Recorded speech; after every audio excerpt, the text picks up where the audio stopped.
El PSC de Torredembarra, agrupació de Torredembarra, davant l'actualitat del govern de Torredembarra i de la decisió d'aquest govern ahir de retirar d'aquest equip de govern a la regidora Laura Pradera, avalua aquests 16 mesos de govern d'aquest actual equip de govern i recorda a la ciutadania que per segona vegada vam guanyar les eleccions a Torredembarra, per segona vegada Convergència i Unió ens deixa l'oposició i aquesta vegada d'una manera més lletja, d'una manera més grollera, si volem dir, i és que accepta l'acte d'una regidora socialista per fer alcalde el senyor Damià Massaguer, actual alcalde de Torredembarra per Convergència i Unió. Nosaltres li demanem a aquest equip de govern i en concret a aquest alcalde que tiri enrere,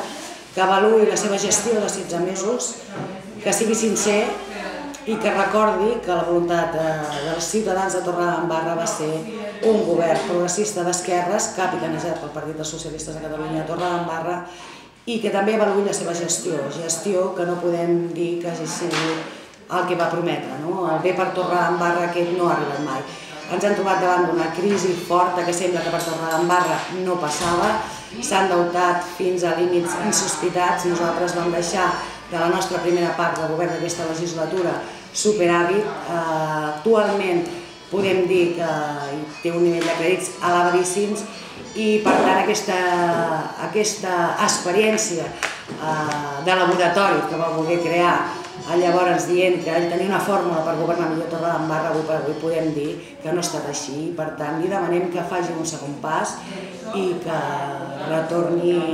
al poble les seves raons i el Partit dels Socialistes de Catalunya el que va guanyar les eleccions, que va ser això, capitanejar un equip i una formació d'esquerres i progressista.